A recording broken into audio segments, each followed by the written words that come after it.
하나님 앞에 세워지는 삶, 이런 제목으로 함께 말씀을 대하기를 원합니다. 시편 15편은 물음으로 시작을 합니다. 누가 여호와 하나님의 장막에 머무를 수 있습니까? 누가 주님의 거룩한 산에서 살 수 있습니까? 이런 물음으로 시작을 합니다. 하나님 앞에 세워지는 자 어떤 자입니까? 이런 물음이죠. 어떤 자가 하나님 앞에 세워질 수 있습니까? 이렇게 묻는 겁니다. 이 물음에 대한 대답은 하나님의 백성에게 아마 그 무엇보다 중요할 겁니다. 자, 2절부터 5절까지가 이 물음에 대한 대답입니다. 제가 다시 한번 읽겠습니다. 어떤 대답이 나와 있는지 한번 보죠. 정직하게 행하며 공의를 실천하며 그 마음의 진실을 말하며 그의 혀로 남을 허물하지 아니하고 그의 이웃에게 악을 행하지 아니하며 그의 이웃을 비방하지 아니하며 그의 눈은 망령된 자를 멸시하며 여호와를 두려워하는 자를 존대하며 그의 마음에 서원한 것은 해로울지라도 변하지 아니하며 이 자를 받으려고 돈을 꾸어주지 아니하며 뇌물을 받고 무죄한 자를 해하지 아니하는 자이니 이런 일을 행하는 자는 영원히 흔들리지 아니하리이다. 자, 우리는 10가지 혹은 11가지 목록들을 확인할 수 있습니다. 하나님 앞에 세워질 자는 먼저 정직한 삶을 살며 공의를 일삼는 사람입니다. 정직과 공의의 삶을 살아가는 자입니다. 단순히 뭐뭐 하지 말라 이런 소극적인 의가 아니죠. 적극적인 의의 모습을 이야기합니다. 그 모습이 정직과 공의입니다.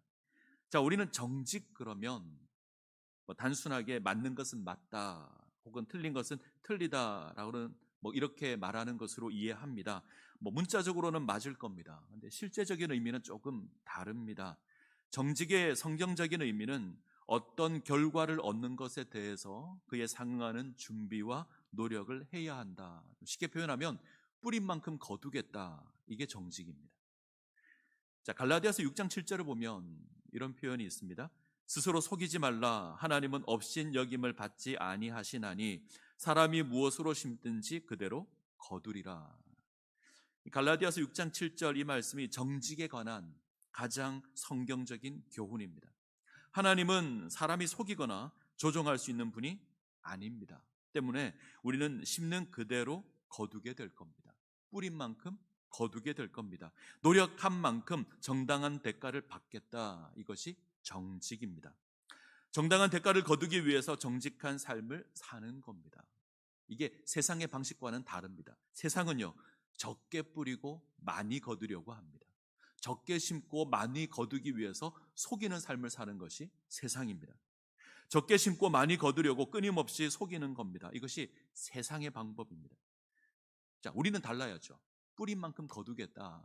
이게 정직입니다. 자, 우리 신앙에 있어서 조심해야 될 부분이 이것입니다. 우리는 가끔 신앙을 오해할 때가 있습니다. 자꾸만 적게 심고 많이 거두려고 합니다. 우리는 어느 순간 이런 부분들이 있어요. 나는 조금 심었는데 자꾸 많이 달라고 합니다. 심지어 고리대금으로 돈을 벌고 불법으로 돈을 벌어도 그것이 복이라고 말합니다. 제가 아는 어떤 분이 이런 직업을 가졌습니다. 외국에서 이제 영어 영어로 된 원서를 이제 소위 말하면 밀수하는 거죠. 몰래 들여와서 이제 대학생들에게 싸게 파는 일을 합니다. 그것을 하다가 단속에 걸렸어요. 그래서 일을 하지 못하게 되었습니다. 신방을 갔더니 내가 하나님의 이름으로 고난을 당해서 도리어 감사합니다. 이런 고백을 하더라고요. 예수 잘못 믿는 겁니다. 자, 불법으로 돈을 벌어도 그것이 복이라고 말하면 그거 잘못된 겁니다. 이런 이해를 버려야 합니다. 하나님 앞에서 정직한 삶이란 때때로 그것이 힘이 들고 때로는 돌아가는 것처럼 보이지만 그럼에도 불구하고 정당한 대가를 치르고 합당한 삶을 살겠다라는 것이 정직입니다. 왜 이렇게 살아야 되죠? 하나님은 업신여김을 받지 않으시기 때문입니다. 하나님께서 세상을 통치하고 계신데 그 하나님이 업신여김을 받으시는 하나님이 아니십니다. 우리가 하나님을 속일 수 없습니다. 때문에 정직한 모습으로 세워져야 됩니다. 이게 정직이고요. 자, 그 다음 이어지는 공의라는 것이 있습니다. 공의는 선악에 대한 하나님의 심판입니다. 선과 악을 구별하는 삶을 사는 겁니다. 이 세상을 살면서 선을 행하고 그것을 추구하는 삶을 사는 겁니다. 악을 행하거나 악을 쫓으시면 안 됩니다. 자, 예수 믿기에 마땅한 겁니다. 자, 이 정직 이웃과 공의, 이것은 그리스도인이 지녀야 될 가장 마땅한 삶의 모습입니다. 그리고 이 덕목이 나머지 9가지 덕목의 근원이 됩니다. 자, 두 번째로 우리가 대하는 것은 마음으로 진실을 말하는 거죠. 세 번째는 혀로 남의 허물을 들추지 않는 겁니다. 자, 진실을 말하고 다른 사람의 허물을 덜추지 않는 것, 우리 혀와 관계되어 있는 덕목이죠. 우리의 말과 관계되어 있습니다. 우리 입은 진실을 말하고 다른 사람의 허물을 덜추지 말아야 합니다. 자, 네 번째 덕목은 이웃에게 악을 행하지 않는 겁니다. 다섯 번째는 이웃을 비방하지 않는 겁니다. 이 두 가지 덕목은 이웃과 관계되어 있습니다. 우리 이웃과의 관계에 있어서 온전한 삶을 살아가야 합니다. 자, 여섯 번째, 망령된 자를 멸시하는 거죠.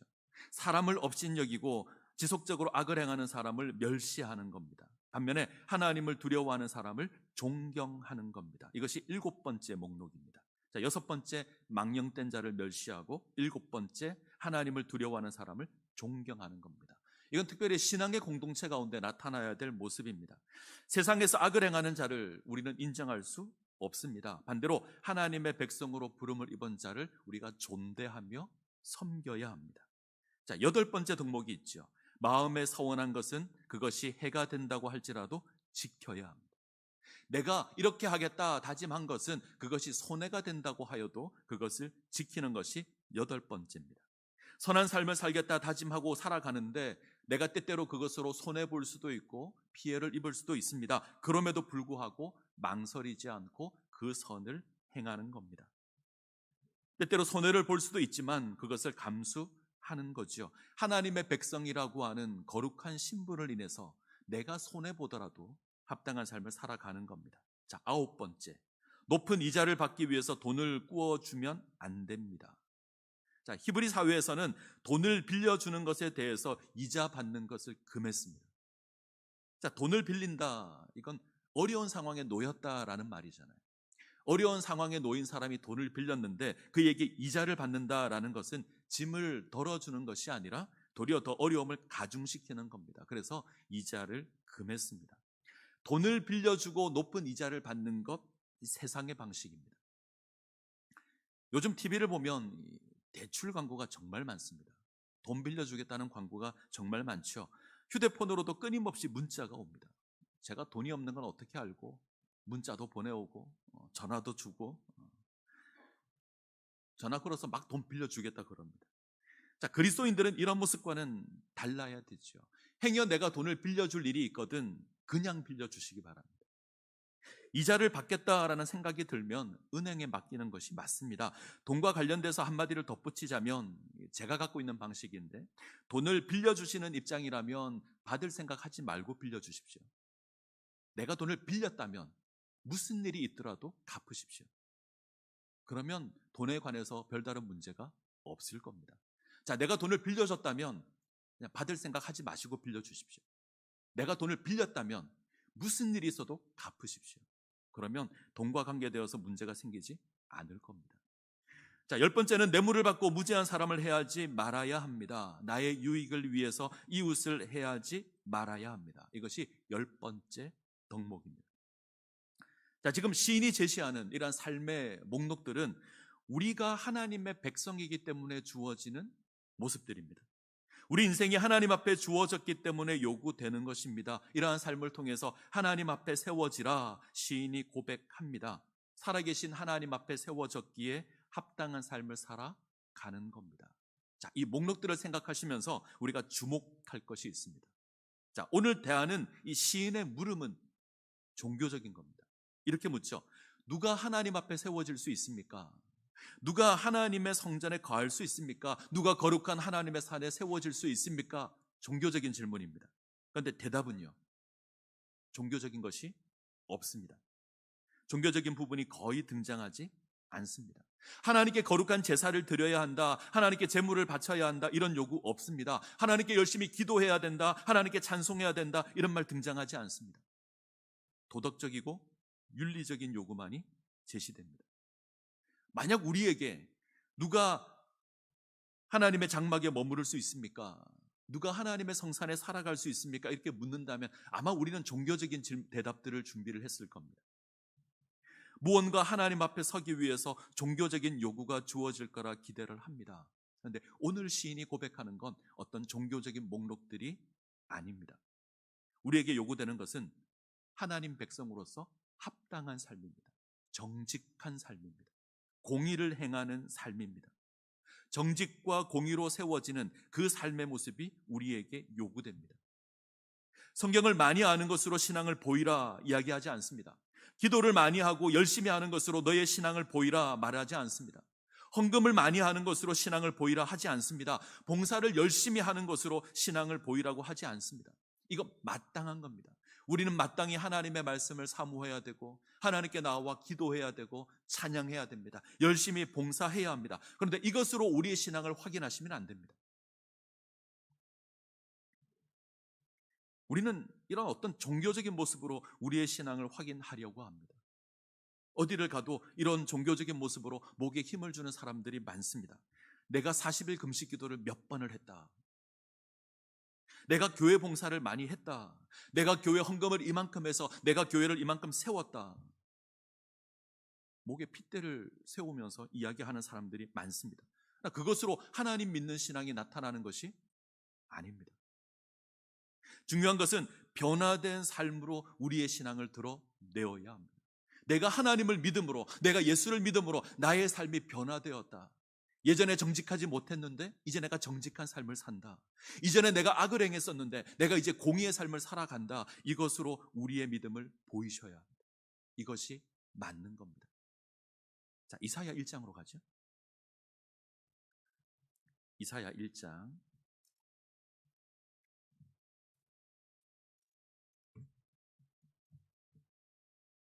이사야 1장 10절에서 17절입니다. 말씀을 교독하겠습니다. 이사야 1장 10절부터 17절까지 제가 1장 10절 먼저 읽습니다. 너희 소돔에 관한들아 여호와의 말씀을 들을지어다. 너희 고모라의 백성들아 우리 하나님의 법에 귀를 기울일지어다.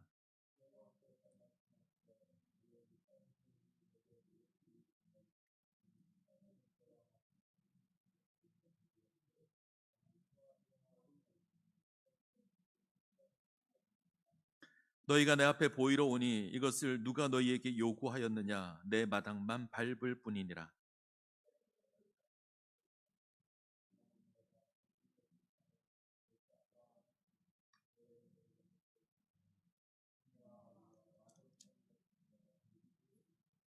내 마음이 너희 월삭과 정한 절기를 싫어하나니 그것이 내게 무거운 짐이라. 내가 지기에 곤비하였느니라.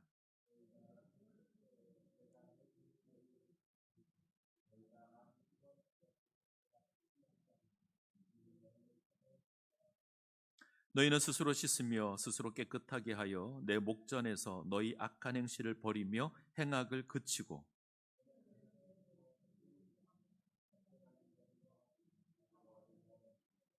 가부를 위하여 변호하라 하셨느니라. 이사야 선지자는 남유다 왕국이 하나님의 심판을 받을 수밖에 없는 이유를 제시하고 있습니다. 그들에게 죄악이 가득하기 때문입니다. 자, 주목해야 될 것은 하나님을 섬기는 신앙의 모습이 없는 게 아닙니다. 이들은 하나님의 성전에서 열심히 하나님을 섬기고 하나님께 제사를 드립니다. 열심히 하나님을 섬기고 있습니다. 그럼에도 불구하고 이사야 선지자는 남유다 왕국의 심판을 예언합니다. 그들 가운데 죄악이 가득하기 때문입니다.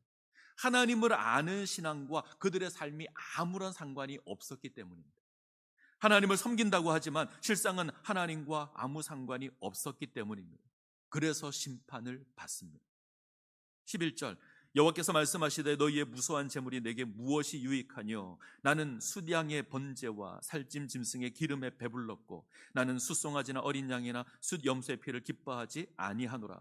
13절 헛된 재물을 다시 가져오지 말라. 분향은 내가 가증히 여기는 바요. 월삭과 안식일과 대회로 모이는 것도 그러하니 성회와 아울러 악을 행하는 것을 내가 견디지 못하겠노라. 15절 너희가 손을 펼 때에 내가 내 눈을 너희에게서 가리고 너희가 많이 기도할지라도 내가 듣지 아니하리니 이는 너희 손에 피가 가득합니다. 자, 제사가 없는 게 아닙니다. 예배가 없는 것이 아닙니다. 하나님은 짐승의 번제와 기름에 배가 불렀다 할 정도로 제사가 넘칩니다.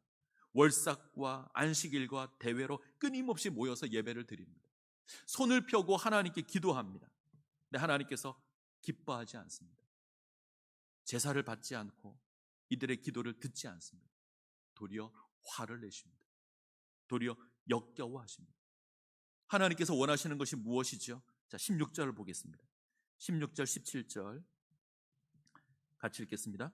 너희는 스스로 씻으며 스스로 깨끗하게 하여 내 목전에서 너희 약한 행실을 버리며 행악을 그치고 선행을 배우며 정의를 구하며 학대받는 자를 도와주며 고아를 위하여 신원하며 과부를 위하여 변호하라 하셨느니라. 하나님의 백성이라면 하나님 앞에 정당한 삶을 살아가는 겁니다. 종교적인 모습이 아무리 화려할지라도 내 삶에 죄악이 가득하다면 그건 정당한 것이 아닙니다. 내가 아무리 많은 예배를 드리고 내가 기도를 하고 찬양을 할지라도 내가 정직한 삶을 살지 못하고 내가 공의의 삶을 살지 못하면 그건 잘못된 것입니다. 돌이켜야 합니다. 선을 행하셔야 되고요. 정의를 구하셔야 합니다. 가난한 자를 도와야 합니다. 삶의 방향이 이 세상과 달라야 합니다. 이것이 하나님의 백성으로 정당한 삶의 모습입니다. 자, 오늘 시편 15편의 시인이 우리에게 요구하는 것이 이것입니다. 종교적인 열정을 가지라 아닙니다. 하나님 앞에서 정직한 삶을 살아가라. 하나님 앞에서 공의의 삶을 살아가라. 이것으로 너희가 하나님의 백성이라는 것 보이라. 이렇게 고백을 합니다. 우리가 살아가는 사회는 어느 순간부터 나 교회 다닙니다. 나 그리스도인입니다. 이렇게 말하는 것이 별다른 의미를 지니지 못하게 되었습니다. 오늘날 예수 믿는다 그러면 세상은 좀 이상하게 바라볼 겁니다. 예수를 믿는다고 하면 상식이 없고 무식한 사람처럼 취급을 당합니다. 며칠 전에 이런 일이 있었죠. 석가탄 신일에 저를 찾아가서 예수 믿으라고 하는 것, 이거 믿음에 좋은 게 아닙니다. 이거 무식한 겁니다. 예수 믿는 것은 그렇게 드러나는 것이 아닙니다. 제가 목사인데 요즘 사람들에게 제가 목사입니다라고 하면 잘 안 믿더라고요. 예전하고 많이 바뀌었습니다. 예전에 목사 그러면 뭔가 좀 대접을 받았는데 요즘 목사 그러면 그래서 이렇게 묻습니다. 목사를 신뢰한다는 사람이가 오래전에 조사를 한 건데 10%가 되지 않습니다. 100명을 쫙 세워놓고 제가 목사입니다 그러면 믿을만하다 생각하는 사람 10명이 안 됩니다. 도무지 목사를 믿지 못하겠다 46%입니다. 100명 중에 46명 목사 못 믿겠다 이야기합니다. 아주 노골적이죠. 이 통계는 아주 오래된 겁니다. 지금은 이것보다 훨씬 더 심할 겁니다. 아마 정치인보다 못 믿을 게 목사일 겁니다. 우리는 이런 부정적인 이미지를 변화시켜야 합니다. 그것은 아주 어려운 일이 아닙니다. 우리 삶을 바꾸는 겁니다. 우리의 신앙은 결코 예배당에 국한된 것이 아닙니다. 우리가 살아가는 삶의 자리에서 우리가 믿는 신앙 드러내셔야 합니다. 절을 찾아가서 그곳에 가서 예수 믿으라고 얘기하는 게 예수 믿는 게 아닙니다. 우리가 살아가는 삶에서 정직하게 행하고 우리가 살아가는 삶에서 공의를 행하는 것, 이게 예수 믿는 겁니다. 우리 가운데 사라져야 될 고질병이 하나 있지요. 이거 이원론이라고 합니다. 우리는 더러운 것과 거룩한 것, 거룩한 것과 더러운 것을 구분하기를 좋아합니다. 초대교회 때 이것으로 말미암아 주어진 이단이 이제 영지주의라는 게 있습니다. 이런 거죠. 영적인 것은 거룩한 것이다. 우리 영혼은 거룩한 것이다. 반대로 우리 육체는 더러운 것이다. 세상은 더러운 것이다. 자, 이러한 이원론이 이제 중세를 지나가고 더욱더 실질적으로 우리 삶 가운데 나타나기 시작을 합니다. 아직도 많은 사람들이 이원론으로 신앙을 이해를 합니다. 교회는 거룩한 곳, 세상은 더러운 곳. 주일은 하나님의 날이어서 거룩하고 나머지 6일은 우리의 날이어서 세상적인 일을 하는 것이고, 성직은 거룩한 것이며 세상의 직업은 천한 것이다. 이런 논리를 인해서 신앙이 가장 우선적인 것이고 우리 삶은 대충 해도 된다, 이런 이해를 가지고 계신 분들이 많습니다. 이렇게 이해하시면 안 됩니다. 우리가 행하는 모든 날이 중요합니다. 우리가 행하는 모든 일이 중요합니다. 우리가 살아가는 모든 날이 하나님 앞에서 행해야 될 하나님의 날입니다. 그것이 하나님의 공의에서 어긋나지 않는다면 우리가 행하는 모든 일은 하나님의 일입니다. 칼빈이 이렇게 고백하지요. 구두 수성공의 일 역시 하나님의 일이다. 더러움과 거룩함의 구분이 없습니다. 무슨 말이냐면 우리가 하는 모든 일이 하나님 앞에 살아가는 신앙의 삶입니다. 이것에 있어서 구분하지 마십시오. 단지 맡은 역할이 조금 다를 뿐입니다. 자, 우리는 하나님의 은혜로 하나님의 백성이 되었습니다. 예수 그리스도의 십자가로 구원을 받았습니다. 단순히 천국 가는 차표를 얻은 것이 아닙니다. 우리가 하나님의 백성이 되었다. 이 말은 하나님을 모르는 존재에서 하나님을 아는 존재가 되었다. 하나님을 거역하는 존재에서 하나님의 뜻을 행하는 존재가 되었다. 이런 말입니다. 하나님을 알지 못했던 우리가, 하나님을 섬기지 못했던 우리가, 하나님을 거역했던 우리가 하나님을 알게 되었고 하나님을 섬기게 되었다는 겁니다.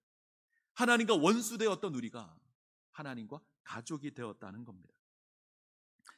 이 세상에 헛된 것을 쫓아 살아갔던 인생이, 헛된 꿈을 꾸며 살아갔던 존재가 이제는 하늘의 소망을 두고 살아가는 존재가 되었다는 겁니다.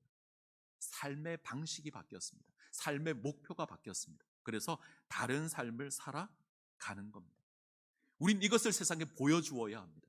우리가 변화되었다는 것 보여주어야 합니다. 예전과 달라졌다는 것 우리가 보여주어야 합니다. 이것이 예수 믿는 겁니다. 그런즉 누구든지 그리스도 안에 있으면 새로운 피조물이라. 이전 것은 지나갔으니 보라 새 것이 되었도다.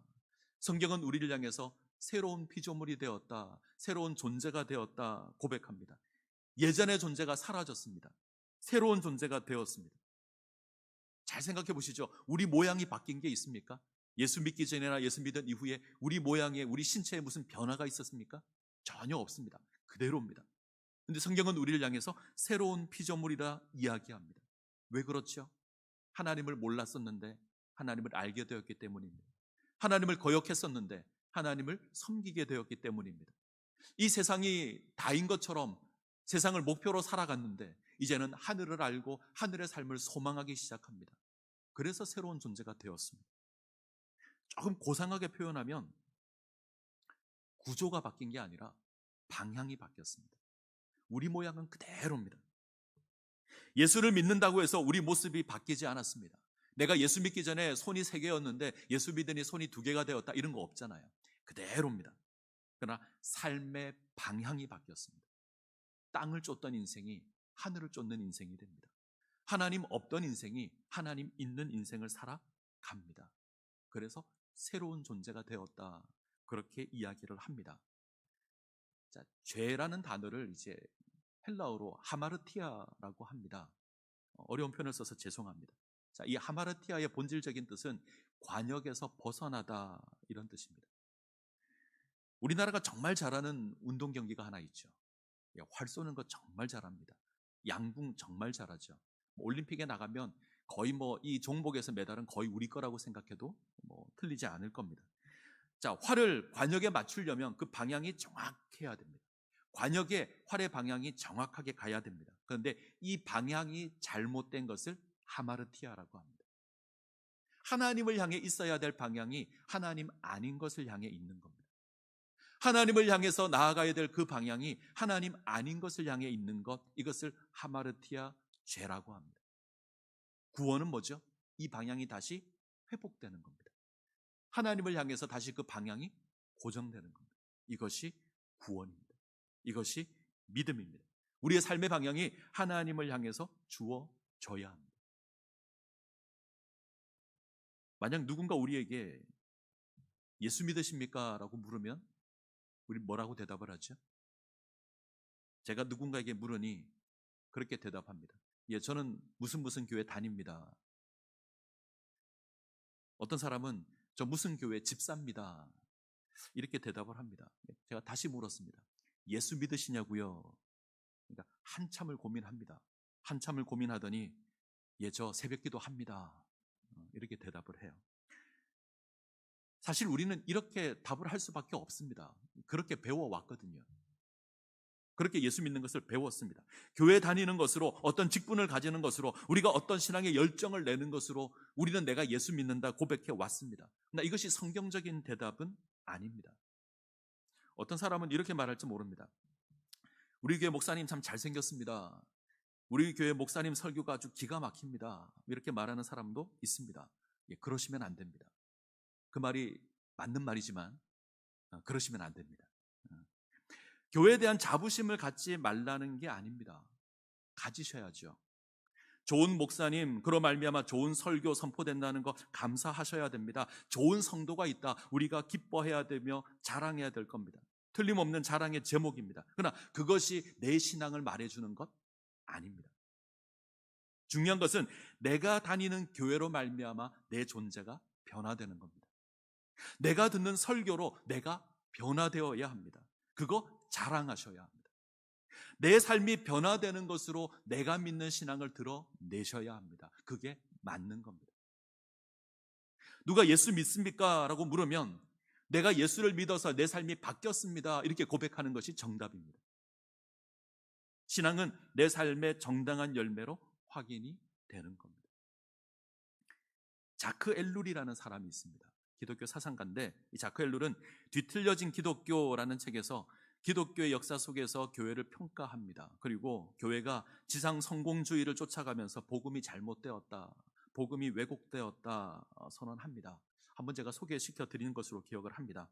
특별히 회심에 대해서 이야기하면서 이렇게 고백합니다.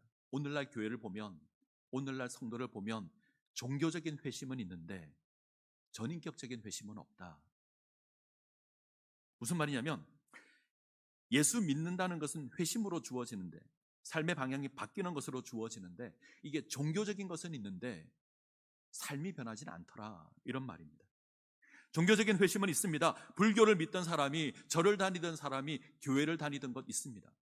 나는 신이 없다 말하던 그 사람이 이제는 교회를 다니고 하나님을 믿는, 하나님의 예배 드리는 이런 모습들이 있습니다. 이런 변화는 있죠. 그런데 삶의 변화는 없다는 겁니다. 절을 다니던 사람이 교회를 다니고 신은 없다고 얘기한 사람이 예배를 드리는 일은 있는데 삶이 바뀌지는 않더라는 겁니다. 이 세상의 가치를 쫓던 인생이 하나님을 알게 되었는데 여전히 세상의 가치를 쫓아 살아갑니다. 이 땅에서 잘 사는 것을 목표로 하며 살아갑니다. 이런 인생이 하나님을 알게 되었는데 여전히 인생의 목표는 이 땅에서 잘 사는 겁니다. 심지어 자신의 목표로 하나님을 이용하려고 합니다. 하나님을 믿는다, 하나님을 섬긴다 고백하지만 삶의 모습은 여전히 세상적입니다. 세상의 목표를 두고 세상의 방식을 따릅니다. 정직하지 않고 공의를 행하지 않습니다. 자크 엘룰은 이것을 보며 이것은 진정한 회심이 아니다 라고 이야기를 합니다. 진정한 회심은, 우리가 예수 믿는 것은 삶이 바뀌는 겁니다. 우리의 모든 존재가 새로워지는 겁니다. 하나님 앞에 정당한 삶을 살아가는 겁니다. 삶의 방향이 바뀌는 겁니다. 하나님을 알게 되었기에, 하나님과 관계되었기에 이런 변화의 모습이 우리 가운데 주어져야 합니다. 너희는 이 세대를 본받지 말고 오직 마음을 새롭게 함으로 변화를 받아 하나님의 선하시고 기뻐하시고 온전하신 뜻이 무엇인지 분별하도록 하라 이야기합니다. 이 세상이나 세상에 있는 것들을 사랑하지 말라. 누구든지 세상을 사랑하면 아버지의 사랑이 그 속에 있지 아니하니 이는 세상에 있는 모든 것이 육신의 정욕과 안목의 정욕과 이생의 자랑이니 다 아버지께로부터 온 것이 아니요 세상으로부터 온 것이라. 자, 이런 말씀들이 의미하는 게 뭐죠? 세상을 쫓지 말라는 겁니다. 변화된 삶을 살아가라는 겁니다. 그것이 맞다는 겁니다. 자, 하나님 믿으십니까? 예수님을 믿으십니까? 그러면 그 믿음을 우리 삶의 변화로 보여주시기 바랍니다. 내가 하나님을 안다 그러면 내 삶이 변화된 것으로 그 알을 보이시기 바랍니다. 그것이 옳은 겁니다. 우리의 신앙은 말로만 확인되는 것이 아닙니다. 말로만 고백되는 신앙이 아니라 우리의 삶으로 고백되어야 합니다. 자, 다시 한번 시편 15편으로 가볼까요?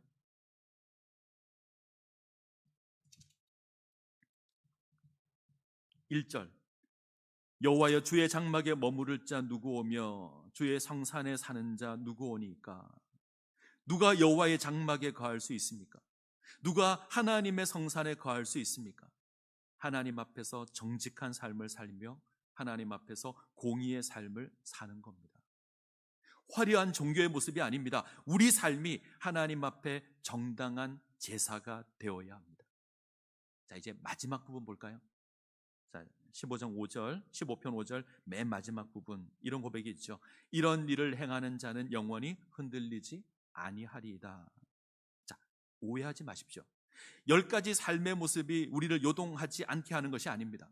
그 사람의 행위가 안전이 가게 하는 것은 아닙니다. 우리의 인생이 하나님 앞에 세워진 인생이기에 흔들리지 않을 겁니다. 우리 인생이 하나님 앞에 세워졌기에, 하나님과 관계된 인생이 되었기에 이 땅에서 요동하지 않을 겁니다.